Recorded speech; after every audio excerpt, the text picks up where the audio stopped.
सुजाता, जो टिप्पणियां आज कोर्ट द्वारा की गई है, पहले तो देखिए इतना आसान नहीं है मामला, यही कारण है कि आज जो माना जा रहा था फैसला आ जाएगा, अभी कल भी सुनवाई जारी रहेगी। लेकिन ये सवाल 19 के लिए जो एक्सपर्ट टीम बनाई गई है, थोड़ा इसको विस्तार से आप समझाएं। जी, दरअसल देखिए आज चौथी सुनवाई थी। हॉलीडे खत्म होने के बाद 8 तारीख, 12 तारीख, 18 तारीख और आज ये चौथी सुनवाई थी इस पूरे मामले पर। और आज जो पूरा फोकस था कि याचिकाकर्ता ये साबित करे सुप्रीम कोर्ट के सामने कि ये जो समस्या है दरअसल एक सिस्टमेटिक फेलियर है, यानी पूरी तरह से व्यवस्था चरमरा गई है और बड़े पैमाने पर ये गड़बड़ी हुई है और इसीलिए अब दोबारा परीक्षाओं कराने के अलावा कोई विकल्प नहीं है। इसीलिए याचिकाकर्ताओं की तरफ से 3 वकीलों ने आज लंबे समय तक जिरह की और इस दौरान लास्ट में जो एक सवाल आ गया वो था क्वेश्चन पेपर में जो नंबर 19 का सवाल है उसके दो जवाब ठीक थे। और ये बताया जाता है कि दरअसल जो 2019 से पहले की किताबें हैं उसमें कुछ और आंसर दिया गया था, उसके बाद का जो पाठ्यक्रम है उसमें आंसर बदल दिया गया था। और जो छात्र हैं, बहुत सारे छात्रों ने दोनों ही किताबें पढ़ी हुई हैं और उस हिसाब से उन्होंने आंसर दिया और उन दोनों को ही सही मान लिया गया। समस्या यहाँ होती है, सही मान लिया गया। अगर वहां नेगेटिव मार्किंग हो जाती, यानी अगर ए सही है तो बी गलत है, बी अगर गलत होता है तो 4 नंबर कट जाएंगे, यानी अगर 720 किसी के नंबर आए हैं तो वो अपने आप ऑटोमेटिकली 716 हो जाएंगे और टॉपर्स की संख्या जो 67 थी वो घट जाएगी। तो ये सवाल है और उस पैनल को अब गठित किया जा रहा है कि आप बताइए कि इसका सही सवाल जवाब क्या होना चाहिए और उसी जवाब को माना जाएगा। एक सवाल के 2 सही आंसर नहीं हो सकते हैं, ये नहीं चलेगा, ये एडवाइजरी है। दूसरा मुख्य सवाल यही था कि क्या ये सिस्टमैटिक फेलियर है, इसी बात पर पूरा जोर था क्योंकि एनटीए ये मानता है कि गड़बड़ी हुई है, लेकिन ये बड़े पैमाने पर गड़बड़ी नहीं हुई है कि लाखों छात्रों को दोबारा से ये एग्जाम कराया जाए। बिल्कुल सुजाता, बिल्कुल इस तमाम जानकारी के लिए आपका बहुत शुक्रिया, हमारी सहयोगी सुजाता जो इस बाबत हमें जानकारी दे रही थी। लेकिन आप ये देखिए कि क्या कुछ हुआ, अगर केंद्र का हलफनामा क्या कहता है, जरा वो भी सिलसिलेवार तरीके से ग्राफिक्स के जरिए हम यहां पर आपको बताते हैं कि केंद्र के हलफनामे में दरअसल क्या है। नीट परीक्षा रद्द नहीं करने का उसमें जिक्र दरअसल किया गया है। हलफनामे में आईआईटी मद्रास के जो एनालिसिस हैं उसका जिक्र इस हलफनामे में किया गया है और कहा गया है कि बड़े पैमाने पर गड़बड़ी नहीं हुई है, जिसका जिक्र अभी हमारी सहयोगी भी यहां पर कर रही थी। वायरल टेलीग्राम वीडियो को भी फर्जी बताया गया है। जो एक वायरल हो रहा था टेलीग्राम वीडियो, उसको कहा गया है कि उस पर वो फर्जी है, उस पर ध्यान देने की जरूरत नहीं है। पूरे देश में पेपर लीक नहीं हुआ है, यह साफ तौर पर कहा गया है केंद्र द्वारा। जो उसके हलफनामे में दरअसल जो बातें कही गई है, जुलाई के तीसरे सप्ताह से शुरू होगी इस मामले में काउंसलिंग, 4 दौर में आयोजित की जाएगी काउंसलिंग, ये केंद्र के हलफनामे में कहा गया था। तो ये वो पूरा हलफनामा जिसमें केंद्र की ओर से क्या कुछ कहा गया वो हमने आपको यहां पर बताया। लेकिन नीट मामले में अब तक क्या कुछ हुआ है, आज चौथी सुनवाई थी देखिए जो हम यहां पर आपको बता रहे हैं। अभी कल भी ये सुनवाई जारी रहेगी, लेकिन अब तक इस पूरे मसले पर क्या कुछ हुआ है। गंभीर ये मामला है, बड़ा ये मामला है, बच्चों के भविष्य से, छात्रों के भविष्य से जुड़ा हुआ ये पूरा मामला है। 5 मई 2024 की अगर मैं बात करूं तो एनटीए ने नीट यूजी एग्जाम जो है वो दरअसल कंडक्ट करवाया था। ये सिलसिलेवार तरीके से तारीख के साथ हम आपको यहां पर बता रहे हैं। अब उसके बाद बात करते हैं 5 के बाद 13 मई की सुप्रीम कोर्ट में पेपर लीक की जांच को लेकर जो याचिका है वो उसके बाद लगाई गई। अब बात 17 मई की करें तो सुप्रीम कोर्ट का रिजल्ट पर रोक लगाने वाली याचिका यहां पर आ जाती है। उसके बाद 4 जून को एनटीए ने 10 दिन पहले 4 जून को रिजल्ट घोषित किया था। 8 जून को ग्रेस मार्क्स के खिलाफ जो है वो देश भर में विरोध प्रदर्शन शुरू हो जाता है। 8 जून को एक ही सेंटर के 6 टॉपर्स को 719 और 718 जो अंक हैं, जो नंबर है वो मिले थे। फिर आती है 13 जून। 13 जून को अगर हम बात करें तो 1563 ऐसे कैंडिडेट्स जिनके लिए 23 जून को दोबारा एग्जाम की घोषणा की गई। 13 जून को सुप्रीम कोर्ट में ग्रेस मार्क्स को लेकर सुनवाई होती है। फिर 15 जून को इस मामले में 19 लोगों की गिरफ्तारी होती है। अलग अलग जगहों से वो टिप ऑफ मिलता है, वो डॉट्स पर मिलाए जाते हैं सीबीआई द्वारा।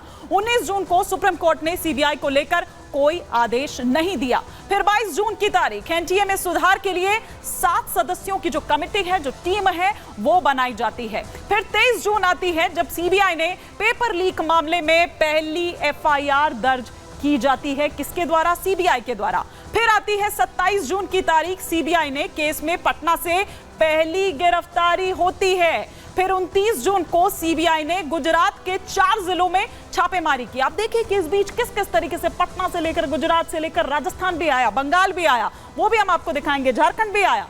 30 जून को नीट री एग्जाम की जो आंसर है वो जारी किया जाता है। फिर 3 जुलाई को सीबीआई ने झारखंड से अमन सिंह को गिरफ्तार किया। क्या क्या किस तरह से इनकी भूमिका रही, किस तरह से इनका रोल रहा, कैसे ये एक दूसरे से कनेक्ट हुए। फिर 4 जुलाई को 56 छात्रों ने री नीट के खिलाफ सुप्रीम कोर्ट में एक याचिका दायर की। फिर 6 जुलाई एनटीए ने सुप्रीम कोर्ट में 4 सवालों का जवाब देते हुए जो हलफनामा है वो जारी किया। उसके बाद 8 जुलाई आती है जब सुप्रीम कोर्ट में नीट मामले की सुनवाई होती है और 10 जुलाई को केंद्र सरकार, एनटीए और सीबीआई ने सुप्रीम कोर्ट में जो हलफनामा है, जो थोड़ी देर पहले केंद्र का हम हलफनामा आपको दिखा रहे थे, वो सौंपता है। 16 जुलाई को सीबीआई ने बिहार और झारखंड से एक आरोपी को गिरफ्तार किया था। तो ये सिलसिलेवार तरीके से हमने आपको बताया कि किस तरह से क्या कुछ तारीख के साथ कि क्या कुछ हुआ अब तक इस मामले में, नीट मामले में, और वो कौन कौन से राज्य हैं जहां तक इसके तार जुड़ते चले गए, जहां तक इसके तार जुड़ते चले गए और जहां तक पूरा वो 7 राज्य जहां से 45 गिरफ्तारी होती है। और वो 7 राज्य अब एक-एक कर आपके टेलीविजन स्क्रीन पर आ रहे हैं और हम बता रहे हैं कि इन एक-एक राज्यों से कितनी कितनी गिरफ्तारी हुई। 7 राज्यों से 45 गिरफ्तारी होती है, जिसमें सबसे पहला नंबर, क्योंकि पटना से ही जो पहली गिरफ्तारी है वो होती है, और बिहार से 19 गिरफ्तारी होती है, जिसमें राजकुमार सिंह उर्फ राजू गिरफ्तार किया जाता है। फिर उसके बाद 11 जुलाई को पेपर लीक का मुखिया का जो करीबी है रॉकी, उसको गिरफ्तार किया जाता है। 9 जुलाई को गया से एक कैंडिडेट गिरफ्तार किया जाता है और गया से एक कैंडिडेट के पिता की गिरफ्तारी भी इस मामले में होती है।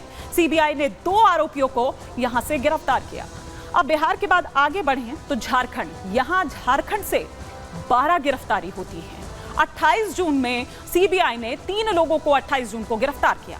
3 जुलाई को धनबाद से अमन सिंह गिरफ्तार होता है और 6 जुलाई को धनबाद से अमित सिंह बंटी गिरफ्तार होता है।